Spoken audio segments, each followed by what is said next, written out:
গত অন্তর্বর্তীকালীন সরকার একটা জনবিরোধী সরকার ছিল, তা ইতিমধ্যে প্রমাণিত হয়েছে। এনসিপি নামে একটি দল বাংলাদেশে এখন আছেন, তারাও একটা পার্টি, আমেরিকার মদতপুষ্ট সাম্রাজ্যবাদী মদতপুষ্ট একটা দল। সবচেয়ে বড় কথা, যেই গণ অভ্যুত্থান হয়েছে, সেই গণ অভ্যুত্থানে আমাদের হাজার হাজার শিক্ষার্থীরা জীবন দিয়েছেন, যাদের রক্তে আজকে নাহিদ আসিফরা নেতা হয়েছেন, উপদেষ্টা হয়েছেন, তারা সবার আগে এই গণ অভ্যুত্থানের শহীদদের রক্তের সাথে বেইমানি করে এই ডক্টর ইউনূসের সরকারকে সমর্থন দিয়ে গেছেন। সেটা আমাদের মাথায় রাখতে হবে। আরো একটা জিনিস মাথায় রাখতে হবে আমাদের, যারা গত সরকারের সময় এই গণ অভ্যুত্থানকে পুঁজি করে রাষ্ট্র ক্ষমতায় অধিষ্ঠিত হয়েছেন, তাদের ম্যান্ডেট ছাড়া এই চুক্তি বাস্তবায়ন হয় নাই।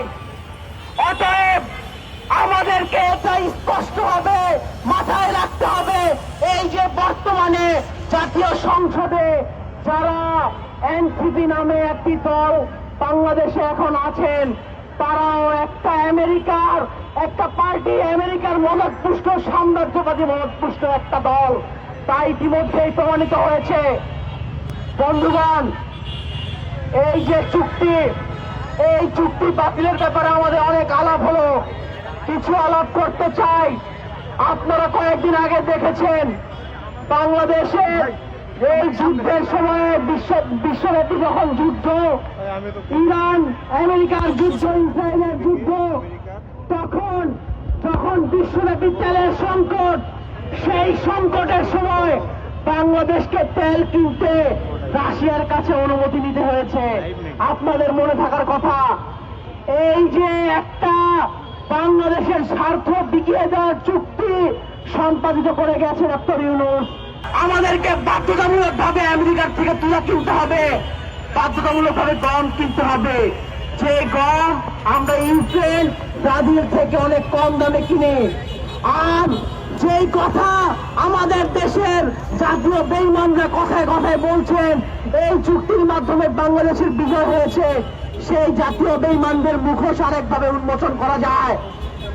তারা আমাদের দেশে বাধ্যতামূলকভাবে তুলে পাঠাবে। সেই তুলা আমেরিকার কাছ থেকে কিনতে গেলে আমাদের যে শিপিং চার্জ, সেই শিপিং চার্জ অনেক বাড়তি দিতে হবে, যার ফলে আমাদের যে গার্মেন্টস সেক্টর, সেই গার্মেন্টস সেক্টরে প্রভাব পড়বে। কারণ তুলা থেকে সুতা উৎপাদিত হয়, আর সেই সুতা থেকে আমাদের বাংলাদেশের কাপড় উৎপাদিত হয়।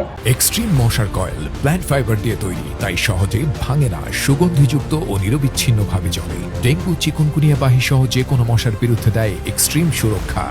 যখন তুলার দাম বাড়বে, বাংলাদেশে যে উৎপাদিত কাপড়, সেই কাপড়ের দাম বাড়বে, আর এটা বাড়লে বাংলাদেশের গার্মেন্টস শিল্পে একটা চরম মাত্রায় ধস নামবে। বাংলাদেশের একটা অদ্ভুত ব্যাপার ঘটবে তখন। আমাদের পার্শ্ববর্তী দেশ ভারত, আমাদের সাথে ভারতের যে সম্পর্ক, সেই সম্পর্কের ব্যাপারে আমরা সব সময় প্রতিবাদ জানিয়েছি ভারতের আধিপত্যবাদী আচরণের বিরুদ্ধে। গত অন্তর্বর্তীকালীন সরকার কথায় কথায় ভারতের বিরুদ্ধে কথা বলতেন, কিন্তু তারা ভারতের সাথে কোনো চুক্তি বাতিল করেন নাই। যারা দিল্লি না ঢাকা বলতেন, তারা কিন্তু ওয়াশিংটনের বিরুদ্ধে চুক্তির বিরুদ্ধে কোনো কথা বলেন না। কিন্তু অদ্ভুত ব্যাপার কি জানেন, বাংলাদেশে আমাদের আমেরিকায় গরুর মাংস পাঠাবে, কিন্তু সেই গরুর মাংসটা ভারতের গরুর মাংস।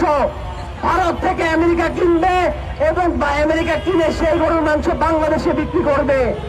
সেই গরুর মাংস বাংলাদেশ চাইলে সরাসরি ভারত থেকে কিনতে পারে কম দামে।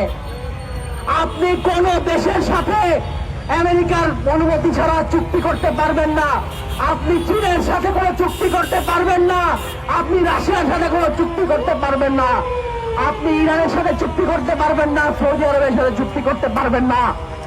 এই যে দেশ বিরোধী চুক্তি, সেই চুক্তি বাস্তবায়ন করে গিয়েছে আমাদের তথাকথিত নোবেল লরিয়েট ডক্টর ইউনূস। বার্মাতে দেখেন, একজন নোবেল বিজয়ী শাসক ছিল, বার্মাতে অশান্তির কারণ হয়েছে শান্তিতে নোবেল বিজয়ী যারা আমাদের বাংলাদেশে ডক্টর ইউনূস শান্তিতে নোবেল বিজয়ী, এবং এই বাংলাদেশে বর্তমানে সবচেয়ে বড় অশান্তির কারণ এই ডক্টর ইউনূস।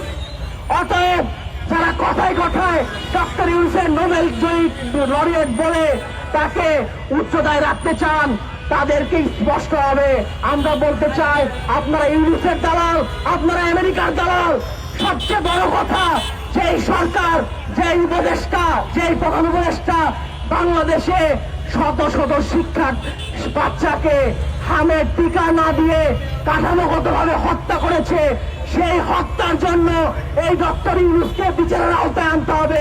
গত অন্তর্বর্তীকালীন সরকারের স্বাস্থ্য উপদেষ্টাকে বিচারের আওতায় আনতে হবে। সবচেয়ে বড় কথা, এই চুক্তি আমরা বাতিল চাই।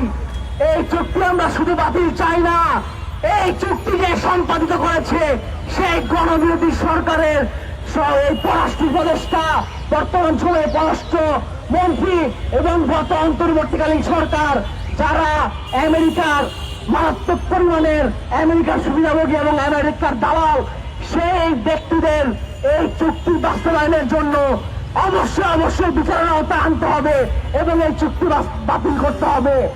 চুক্তি যদি বাতিল না করা হয়, আমাদের আন্দোলন চলছে, আমরা পররাষ্ট্র মন্ত্রণালয়কে বিক্ষোভ করব। প্রয়োজন বোধে সারা দেশব্যাপী ছাত্র জনতাকে সাথে নিয়ে দুর্বার আন্দোলন করে তোলার মাধ্যমে এই চুক্তি বাতিলের ব্যবস্থা আমরা করব।